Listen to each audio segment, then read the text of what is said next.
This is the Lutheran Education Podcast, a bi-weekly podcast where we explore issues, trends, and events surrounding Christian education with your hosts, Richard Schumacher, Senior Director of Operations at LSEM, and Dr. Tracy Salgado, Director of Special Education at LSEM.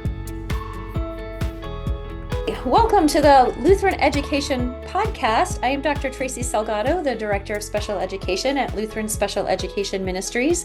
And today we have Dr. Linda Hensel of Concordia University in Wisconsin, the Professor of Education and the Department Chair for Special Education, joining us, as well as Dr. Kara Bratton, the Assistant Professor in the School of Education in their doctoral programs at Concordia in Irvine.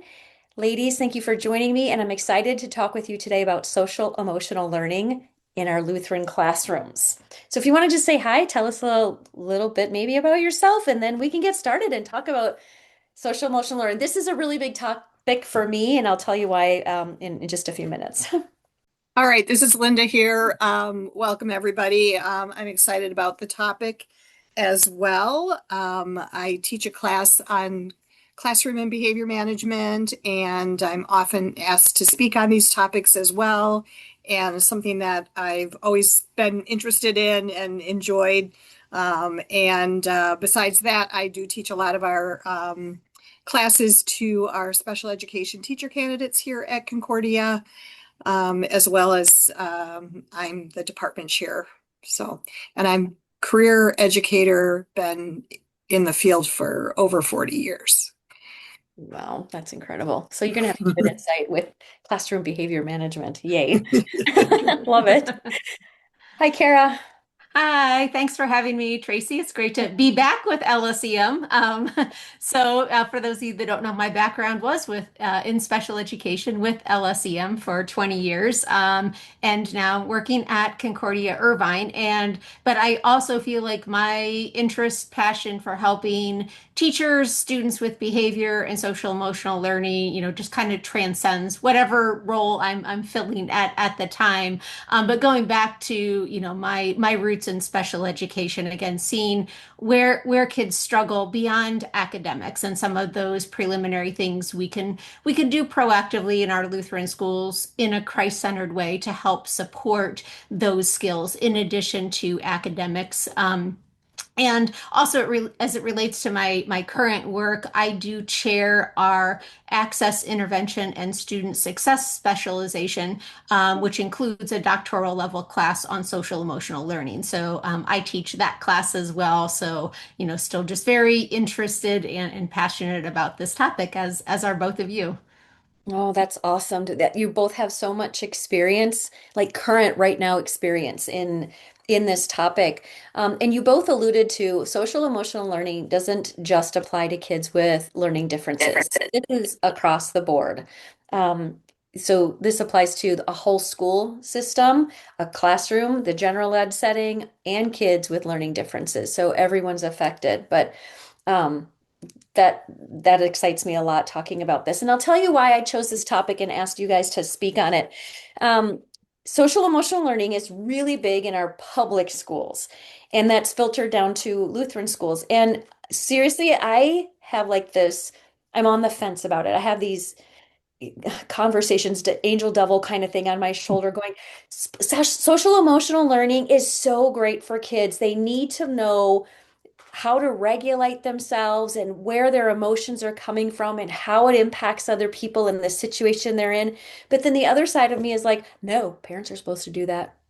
So, their families are supposed to do that. Society, so I think this conversation is going to be fantastic to really hone in and talk about the positives about social SEL. We can just abbreviate it SEL in schools, and particularly in classrooms, and how it benefits. It's not really, and here I go again with my argument with myself. It's not really just a parent's responsibility because kids are in school so often and so many days of the year that we have an opportunity as educators to also teach children how to manage their emotions in a different setting than home. So that's where I'm coming from on it. I don't know, thoughts or comments, or what do you guys think? Yeah, I would just piggyback on similar to what you said, Tracy, is kind of like that, the angel and devil on your shoulder. Like I wish that this maybe didn't have to be an issue, right? That I Yeah. wish we could say, oh, kids are going to get those skills at home like they did, when I was in school. But I think and the reality is, parents have changed, kids have changed since the pandemic, and we can Society has play, changed. Yeah. yeah. And so we can play that game, I guess, of like wishful thinking. Sure. But in my view, I'm kind of like, I don't think it's just magically gonna go back just because I want it to. So Right. my thought is like this is the reality, whether we like it or not. Hmm. So, and my other thought is, we have that opportunity to intentionally form those skills in our kids in a Christian setting, that aligns with our values and our worldview. And if we don't do it in our settings, it's going to happen outside of our school settings, and it's going to happen in ways, and already is happening in ways that we don't like, parents don't like. So, do we want to kind of be in charge of the narrative and, help develop those schools or those skills in a Christian way when we can, or do we just leave it up to the other influences? And in my opinion, that's where we can really see, a great danger is just leaving it up to the other influences. 100%. Getting ahead of it rather than reacting to it from what other influences are putting in. Linda, what were you going to say? I'm sorry. No, I was just really agreeing, and I like two thoughts, what Kara was saying about the other influences, right? Like social media and media in general and society, is that what we want to be influencing, right? So to have the Christian influence, and also I just think even a child that comes from the best, most wonderful home, that they aren't necessarily learning about what school behaviors are at home, Right. right? Or they don't necessarily learn how to interact with peers if they're an only child at home or they have one sibling. So even kids that are coming from great homes, there's still an opportunity there for us, to teach them SEL skills. I always used to tell my students that when I was in the classroom, we are expected to behave and react in certain ways depending on the place that we're at. So in school, we have our school rules and expectations. At home, those are different than at the park when you're hanging out with your friends, than at church when you're there on Sundays or Sunday school, or at your cousin's house. Every setting, or Target when you're out at the grocery store with your mom and dad. Every setting has different rules and expectations. So we would talk about when we're at school, this is what we have to do. And then we would bring it down from there, even. Now, this that we expect in school, do you think you can do that at church? Do you think you can do that at the grocery store? How do you do this at home? So we'd talk about how there's similarities and differences in the different places. That was my SEL back when I was in the classroom before it was such a popular thing, and it was kind of some places mandated, whatever. But it was just a good way to start the kids, and it worked. They would talk about how they can do this here but not here, and that there but not there. So yeah. Yeah. Yeah. And I think that's an important point, Tracy, too, because it also just it opens conversation. And I, Right. I think sometimes we as educators, whatever your role is at whatever level, it's you're kind of talking at kids, Mhm. and sometimes making assumptions, maybe correct, maybe incorrect assumptions, about what they're thinking, what their background is, why do they think that's appropriate? Like sometimes we can come at it with more judgment than just an openness to listening and kind of trying to understand that maybe there's deeper reasons why the child is thinking, incorrectly a lot of times, that like, oh, this is appropriate school behavior. Mhm. But I think it's conversation too, to get to how do I really effectively teach them that like this is how we act in school, or this is how we act in home, much to your point. So I think like two-way communication can often be missed, and we approach it as one-way communication. Yeah, that's true. Absolutely. Um, Do either of you know what the background for social emotional learning? How did it come about? I have a little bit of an idea, but it's probably like a kindergarten level, and I'm really curious about that. Do either of you know? No? I feel like I should know that, but other than, I mean, my, I guess framework, just always goes back to Castle. And I guess I, Yeah. don't know as much, all the research, and money that, Castle put into kind of developing the framework, which kind of informs any kind of social emotional real learning curriculum resource. I mean, that's kind of been the go-to. Mhm. But I guess I don't know the nuances of how that evolved within Castle. So can you expand a little bit on Castle just for listeners who might not know what that is? Yeah, so Castle is, kind of, I guess the guru, I guess, of Yeah. social emotional learning, and kind of the current framework, like I said, that is really, five core competencies of SEL, which, are just general enough that regardless of curriculum or how you're talking about it, they usually just revolve around these four components.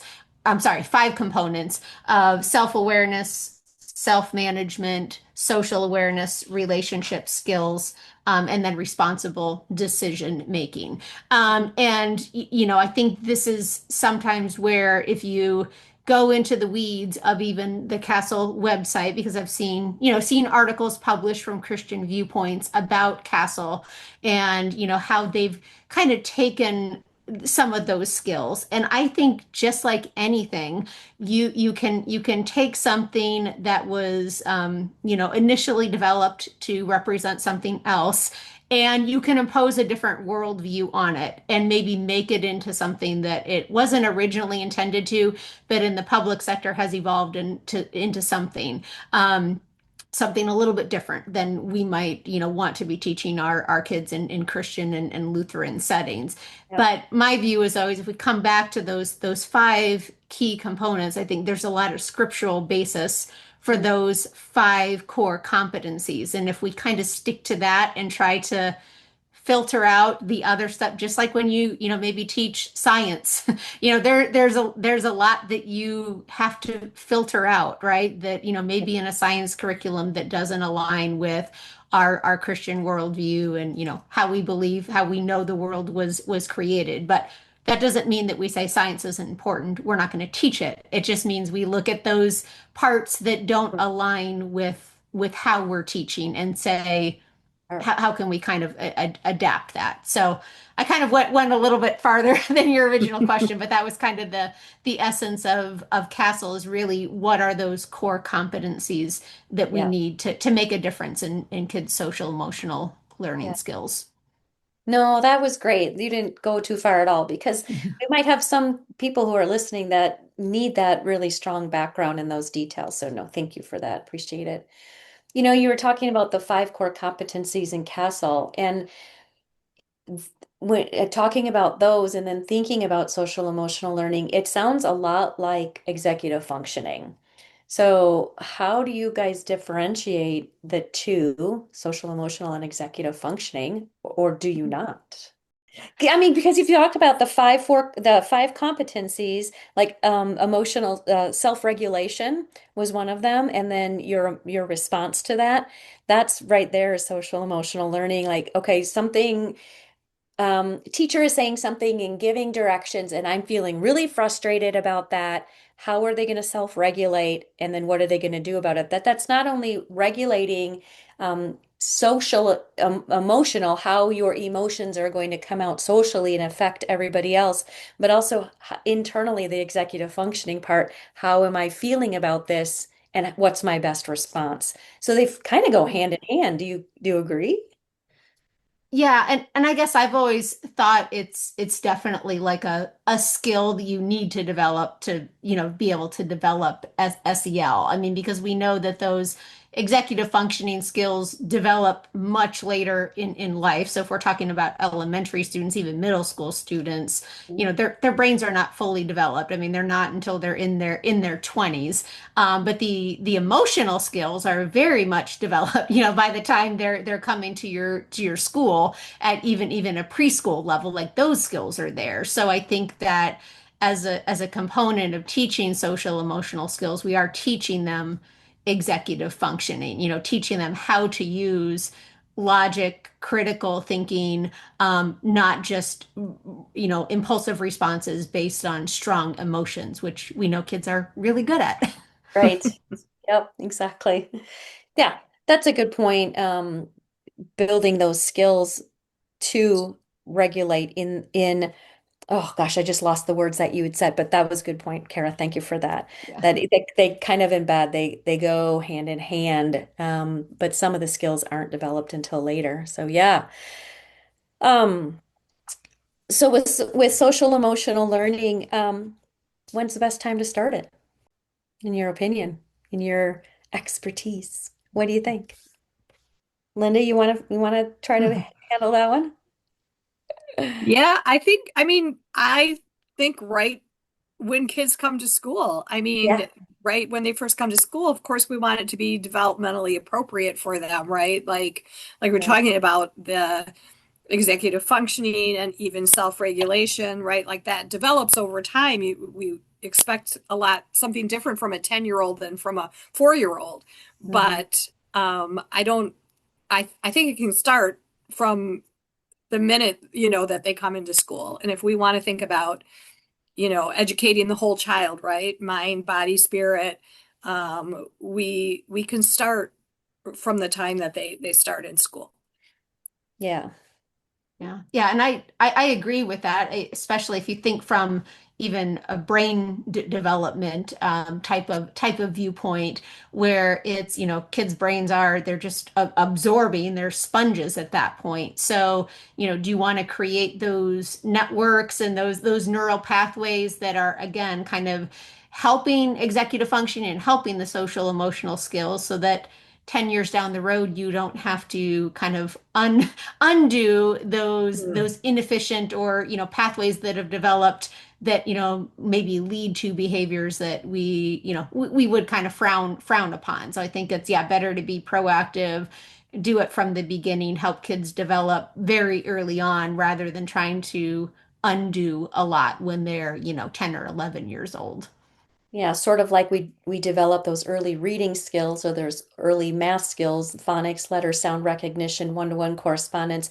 We're starting SEL earlier. You're building those foundational skills so you can keep the kids can keep growing in their learning about themselves and the people around them from the base of those skills. So yeah. Yeah. And I think too, if you think about even just the parent, parent school partnership, Hmm. when kids are coming in, say they're coming into your Lutheran school, at preschool, maybe it's their, oldest child and they're learning how to be a parent. And so by teaching the kids the social emotional skills, and I know a lot of resources and curriculums, and I think the strongest ones kind of have that home component too, or maybe you have a parent night where you're teaching the parents, hey, this is what we're teaching your child. These are the skills, this is the wording we're using, these are the Bible verses we're connecting. I think there's the opportunity to be teaching the parents as well as the children. So you could also be preventing some poor parenting patterns that you don't want to have to deal with down the road. So I think it's not only beneficial to the kids, but to parents as well. Yeah, that home school connection is really important, just so parents know what's going on at school and maybe they can use some of those strategies in their home, but also if things aren't going well, they can talk to the school and say, this isn't successful. How can I improve on this? Um, yeah, and hopefully have that where the two main places that children are, they're communicating well and kids are getting the same message from both places. So, yeah, definitely.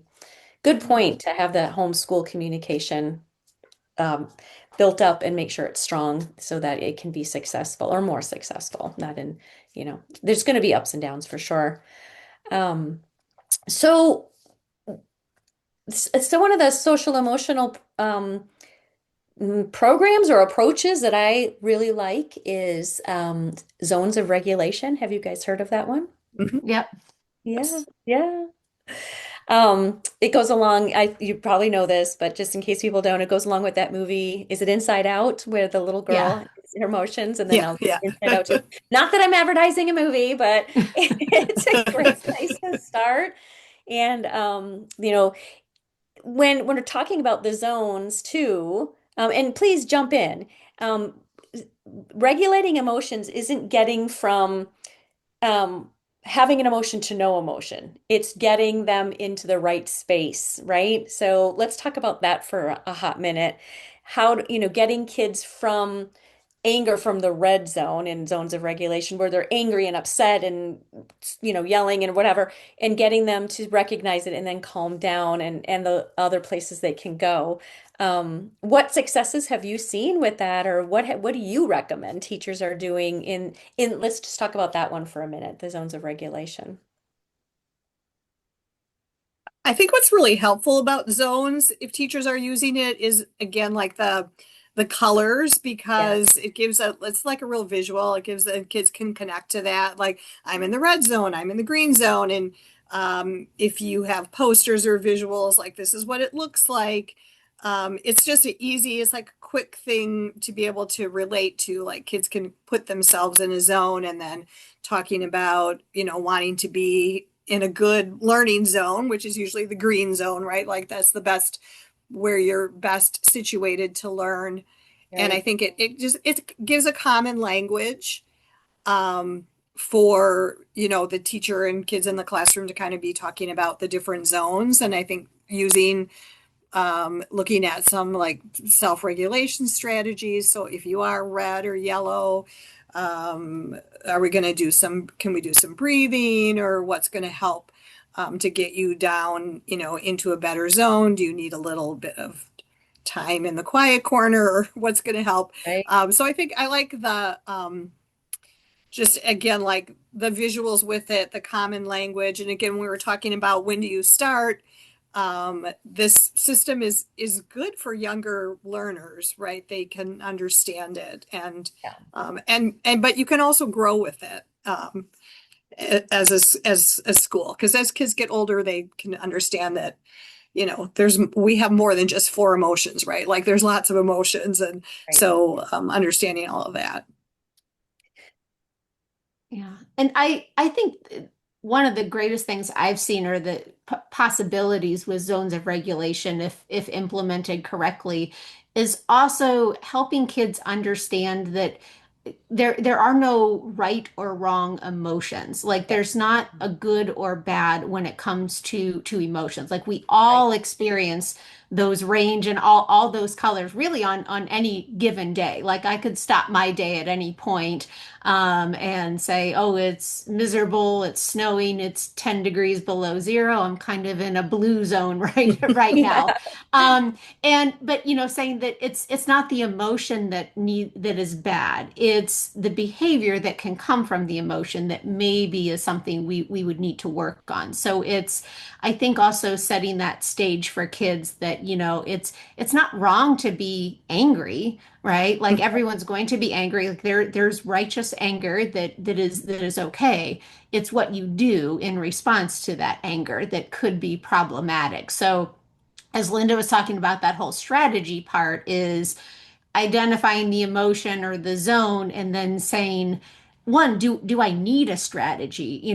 Maybe it's Friday afternoon, and it's a gonna be a 6-day weekend because of a snowstorm, and kids are really ramped up, and they're excited, and maybe they're thinking, oh, I'm in the yellow zone, right? I'm excited. Well, do they really need a strategy? Maybe not. Maybe it's okay to feel a little excited, and that's not the ideal time for teaching a math lesson or learning. But hey, they're walking out the door, they're going home. So I think it's that understanding too, that just and also opportunity too. And I know it's not built into zones, but bring in that, God forgives us, right? And God loves us when we're angry, when even if we act and the behavior that stems from that anger is not appropriate for the setting. But we know that we have God's forgiveness in that. So I think that that's the message to just across the board, is that teaching kids, emotions are not bad. It's again, it's just the behavior that can come from that might need a strategy. And that's one of the reasons I like zones of regulation, because you can start it, like Linda said, at a very young age, and just the basics of this is what this emotion is. We're not just always happy, sad, angry, comfortable. We've got all these other things within there. And when you start it at a young age and you've got the visuals, like you said, Linda, and the kids are 4 or 5 years old and they're saying, they can point at that and say, this is how I feel. I'm in this zone. This is what this looks like to me. Or you can add on to what it feels like and what it sounds like. This is what this emotion looks like, sounds like, feels like.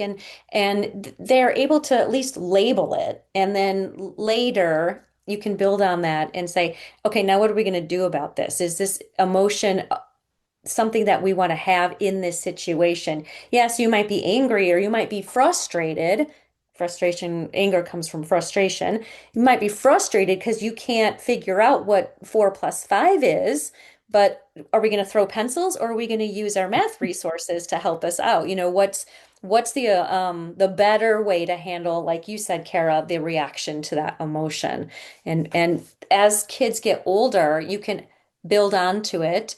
And what I think is kind of fun too is when kids are in the upper elementary, fourth, fifth grade, you can even remind them, you guys started back here. You started just saying, I'm in the red zone or I'm in the green zone. Now you're not only you're like automatically identifying the zone you're in, but now you're able to verbalize and act on ways that you could make better choices or accept that I'm okay right in here in this feeling. I'm good with it and it's hurting nobody.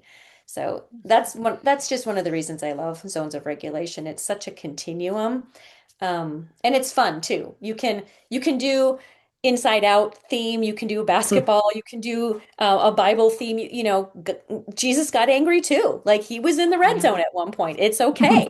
You know, so there's all kinds of different ways and themes, and you can do it whole school, you can do it classroom. Whole school is kind of nice though, like Linda said, you have a common language then, so across the board, Yeah.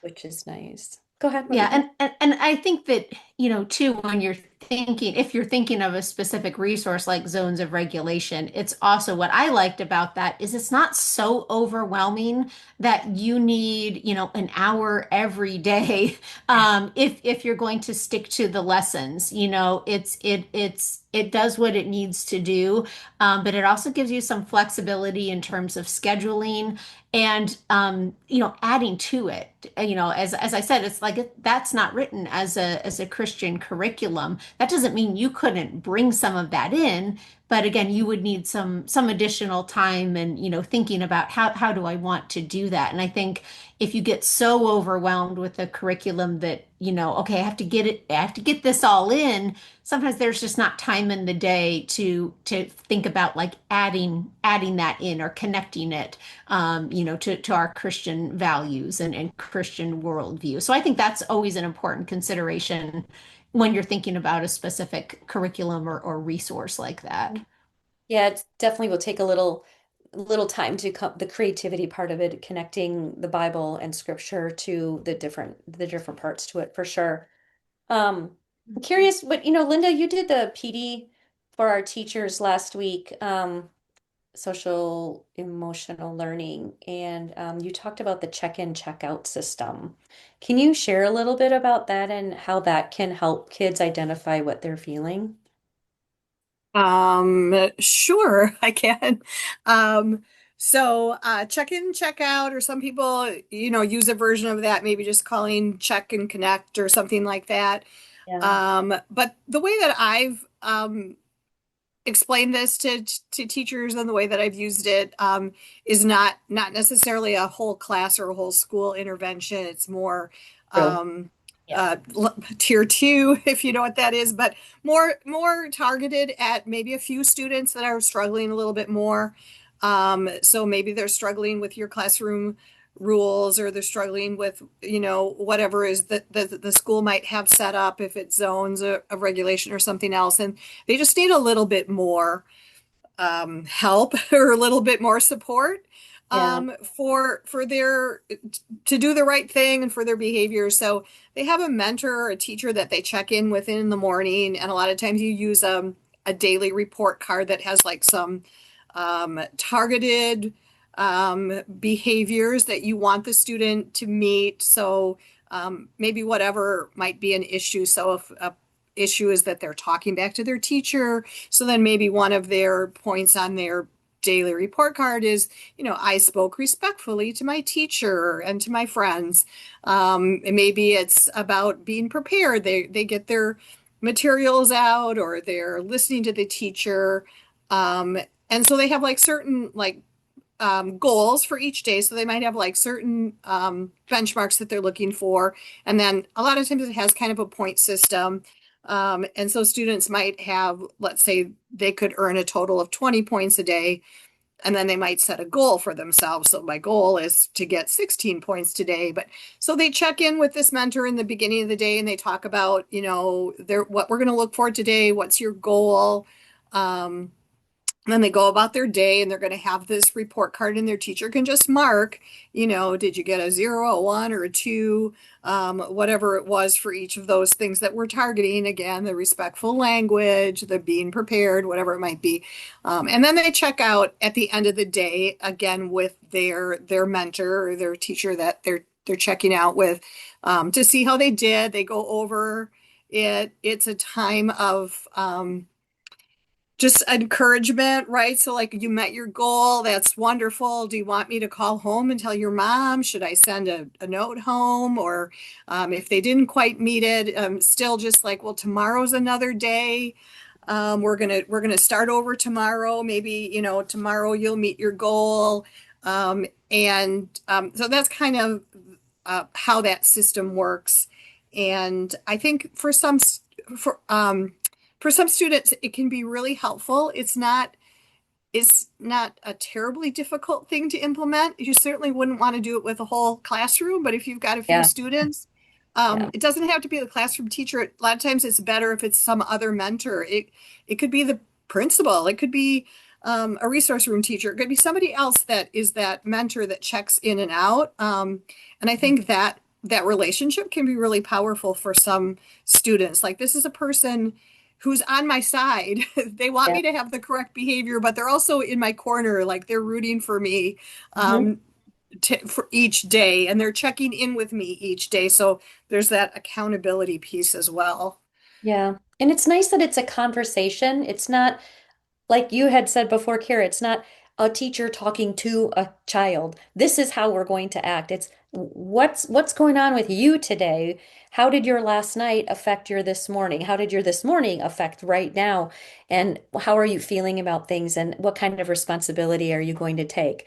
Some days the goal might be 16 points. Some days the goal might be the full 20. And some days it's, man, I hope I get half of them today. I'm not feeling so great. But it's a conversation, and then it's a way to build that recognition of what's going on in their bodies and how they're feeling and how it's coming out and affecting everybody else in the success of the student in the classroom. Yeah, I like check in and check out too. So I was so glad that you mentioned that when we were doing the PD the other day. Um, but Kara, you and a team that you were on, you created a specific Christian-based social emotional learning program. You want to talk about that a little bit? Sure, yeah. And so I will preface it by saying we kind of intentionally steered away from calling it social emotional learning through conversations with Concordia Publishing House. We kind of designated it more as mental health curriculum. So it's called the Resilient Minds curriculum that I co-wrote with one of my colleagues at Concordia Irvine, Dr. Belinda Karge. And we also worked with a clinical psychologist, Dr. Jeremiah Stokes. So he was like we like to say, kind of like our brains, that, from that perspective of a psychologist, what are these topics? What's his perspective as he has his own practice working with youth, on, again, anxiety, depression, these various topics. And then Belinda and I could, as educators, were able to translate that into lessons, for teachers who are not mental health professionals. That is not intended for mental health professionals to have to be the ones teaching. It is for educators. So it's published by Concordia Publishing House, and like I said, we really kept the focus on mental health topics. There definitely is overlap to some social emotional topics. Like we do have, like, talk about, making good decisions, being responsible for yourself.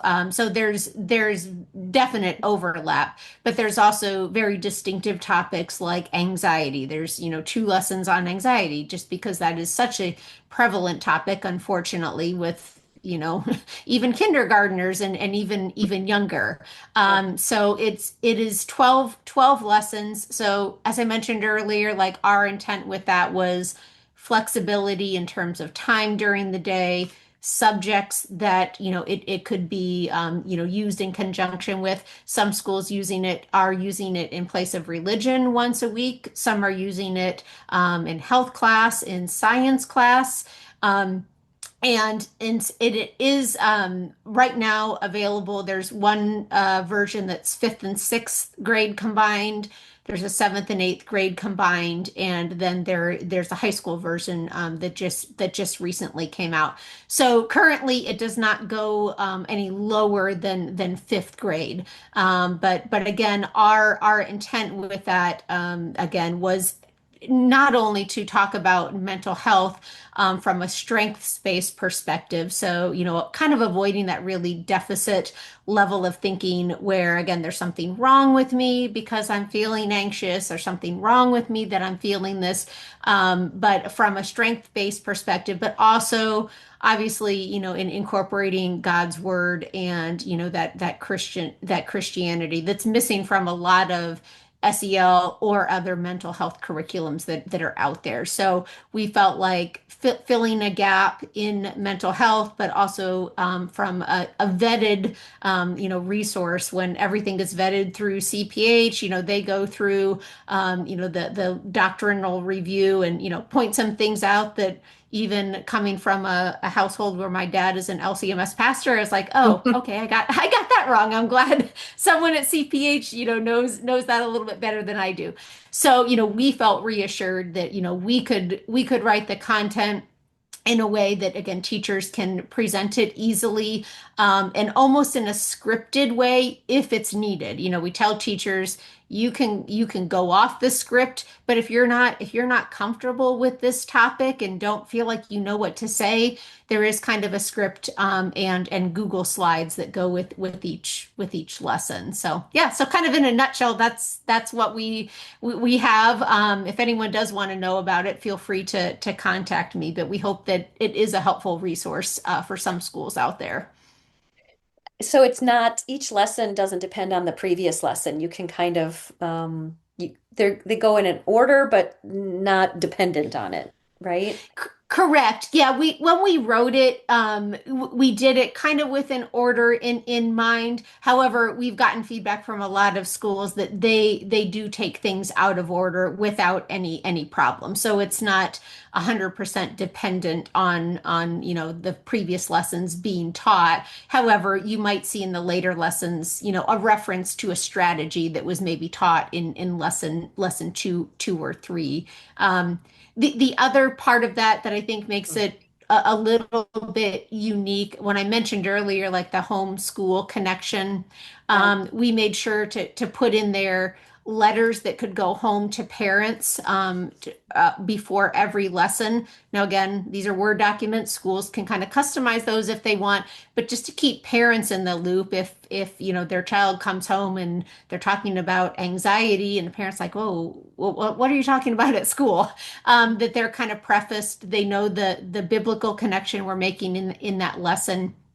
And then Jeremiah, who was the counselor we worked with, he also put counselor notes in every lesson to kind of, not so much as red flags, but in a way to say that, this is not meant to replace maybe kids who do need additional support or counseling. So here's some things to look out for as an educator. If you hear these things kind of coming up as kids are talking about these mental health topics, maybe this is an indication that you might want to, talk to parents or seek out further support. So we had his perspective incorporated in that way also.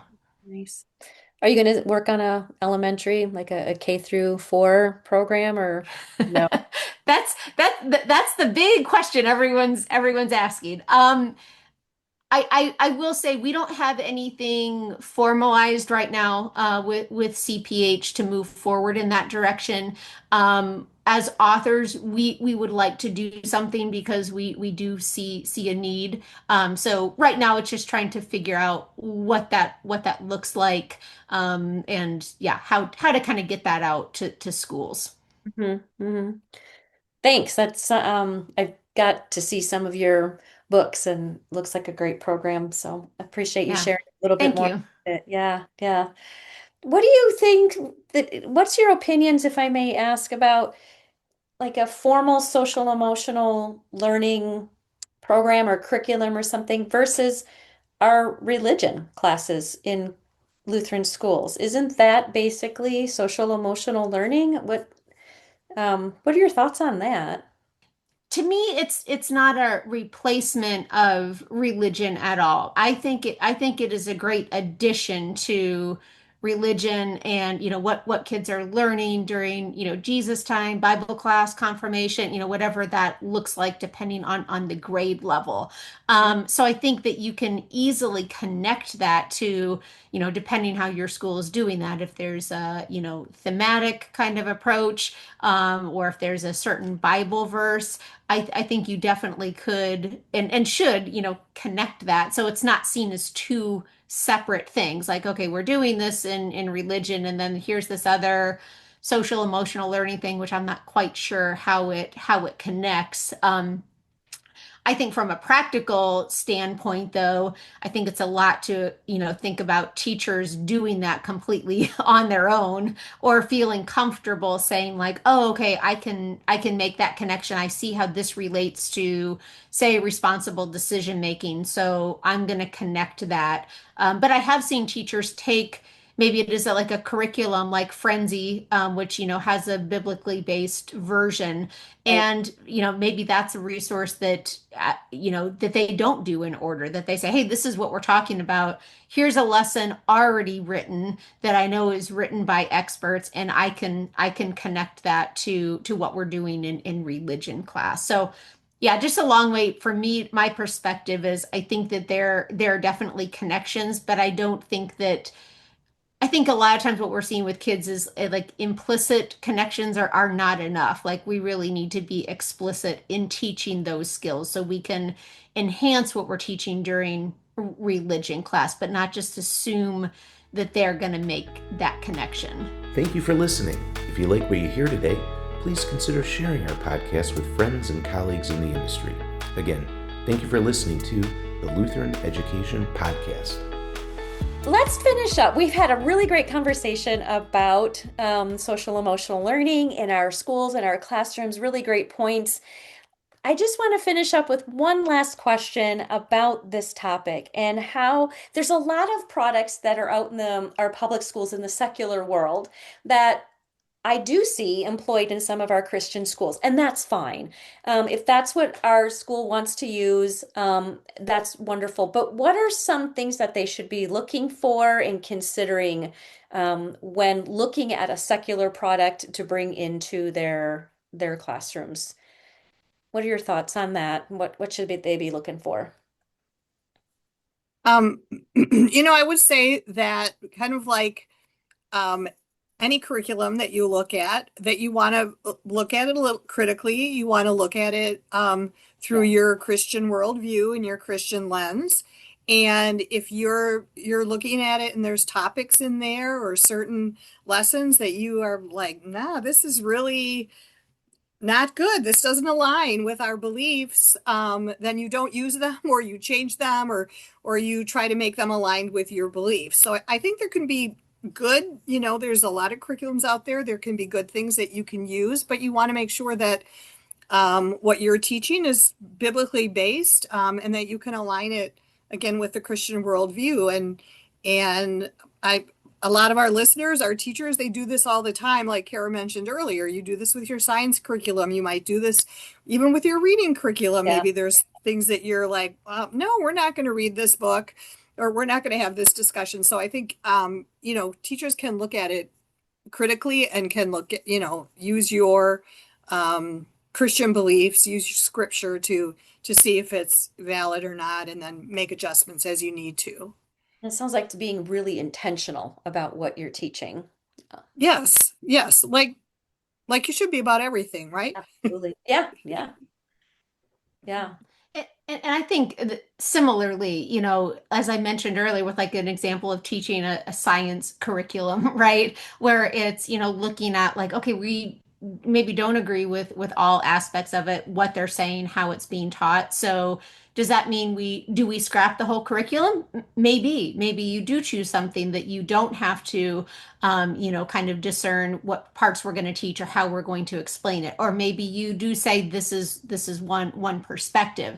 But I think no matter what, you have to, just with anything, just curriculum, anything, that it's not about, that SEL in and of itself, like that's not a source of truth, right? Looking at the Castle framework, that's not a source of truth. Like we know where our source of truth is, right? And that's the Bible, and that's God's word, and it's nothing but that. So anything that contradicts that, just like anything else we would teach, we would have to say, okay, how are we going to approach that? Because it contradicts God's word. And so we have to be very careful with how to approach that. So I think if we keep that in mind, that's the truth that we're teaching kids. And, everything else is, in some ways subjective when it outside of God's word. But I think it's also, to me, it's not a question of should we teach SEL or should we not? As I said earlier, kids are, they're going to pick up those skills somewhere. So do we want them to pick up those skills with our guidance and through a Christian worldview and morality lens, or do we want them to pick it up as the world is already teaching it to them? So I think it comes back to our question is, the worldview that's underneath those skills from whatever resource that is, do those align with what we believe about the truth, where we tell kids, to go to talk about their identity in Christ, and, who can help them, not relying on themselves, but relying on God. And then I think, as you look at it, if you're looking at a specific resource or a curriculum, through that lens, you can look at, is this something that I can add to? That can I add that Christian worldview? Can I add that lens, that biblical lens that kids need? Or is it something that I'm just going to be manipulating too much? I'm going to be tearing too many pages out of a workbook or a lesson plan that, that the core of what they really need is not there. So I say, to me, I think it's an individual, school and classroom decision on what might work best. But to me, I think the message is those skills should be taught somehow, some way, whether that's an established curriculum or something, that a teacher's maybe looking to just develop a little more informally. But I don't think it has to be this just binary thinking of we teach SEL or we don't. I think that there's ways around the challenges, just like with any other subject and any other content area. Dr. Hensel, Dr. Bratton, that was a great way to end this conversation. 100%. The only thing we need to think about is God's word and how that's impacting us as Christian Lutheran leaders. That wraps up our social emotional conversation, but let's play the lightning round. So, Kara and Linda were warned about this. Just 3 quick questions, random questions, just to get to know our guests a little bit better on a personal side. So, Linda, I'll ask, Linda and Kara, I'll ask a question. Linda will answer first, then Kara, and then we'll move on. Ladies, the rule is you have to answer as quickly and concisely as possible. When I'm asking you these three very generic questions, nothing personal, nothing that's going to get you in trouble. I'm going to start off with this question. What's your favorite book besides the Bible? Linda just made a face. What? I don't know. All right. I'm giving you a genre, historical fiction. Okay, go ahead. What's your favorite historical fiction book? The one I'm reading right now. What is it? Well, I don't know. It's whatever book I'm reading right now is my Oh, favorite. I see. I was like, well, what are you reading? Okay. Gotcha. Kara, what's your favorite historical fiction book? Well, Or I will tell you that the genre I don't like is historical fiction. Sorry. So I have this like I have like my research books that I love, my educational books, and then the other genre for fun that I love are kind of like thrillers. So like right now, anything by Freda McFadden is like I'll sit down and read a whole book of hers on a Saturday afternoon. Wow. You're one of those readers that you just go and you don't eat or sleep or anything until you're done. Nice. What's the last movie you saw? In theater or in your living room? Either one is fine. Oh, last night I watched the Bruce Springsteen movie. Oh, okay. All right. Been curious about that one. Good. Kara, what's the last one you saw? I forget what it was called, but it was whatever the weekend Hallmark movie was because my husband is obsessed with Hallmark movies and he keeps a checklist and watches every single one. So That's he super makes organized. me, yeah. It wasn't very good, but I watched it. Wow. I watched my movie too because my husband wanted to. That was I would have read a book, but he wanted to watch a movie. You guys are good wives. That's really sweet. Last question in this lightning round. If you could go visit any place on earth that you have not yet been, where would you go? Tokyo Disneyland. Oh, very fun. Okay, Kara. That's easy. Iceland. That's been my bucket list. That's funny. I was just talking with my neighbor a little bit ago, and he had a buddy who did a bike race around all of Iceland. And so it's the second time in one day someone's mentioned Iceland. That's great. That would be awesome. And any time of year. I'll go in the summer, winter. I want to see it in every season. Wow. All right. Well, thanks. And thanks for joining us today on the Lutheran Education Podcast. I'm Dr. Tracy Salgado, Director of Special Education with LSEM. If you would like to contact Dr. Hensel or Dr. Bratton for any of this information or anything else you might need, where can they reach you guys? Dr. Hensel, how can they reach you at Concordia University, Wisconsin? Yes, they can email me at linda.hensel, it's Hensel, at cuw.edu. Great. Thank you. And how about you, Dr. Bratton? Yep. Similarly, my email is kara.bratton. So Kara with a K, Bratton at cui.edu. Great. Thank you so much. And thank you for your time today. I really appreciated you guys sitting down and talking with me. This has been fantastic. And I pray that it's helped our listeners be able to make some good decisions for their Lutheran classrooms and schools. Be blessed, guys. Thanks so much. Thanks, Tracy. Thank you. Thank you for listening. We'll meet you again in 2 weeks for the Lutheran Education Podcast. For more information about LSEM, go to our website at luthsped.org. You can follow us on X by going to www.x.com/LSEM1873 or on Facebook at facebook.com/LSEM1873. If you're on Instagram, you can find us by going to @LSEM1873.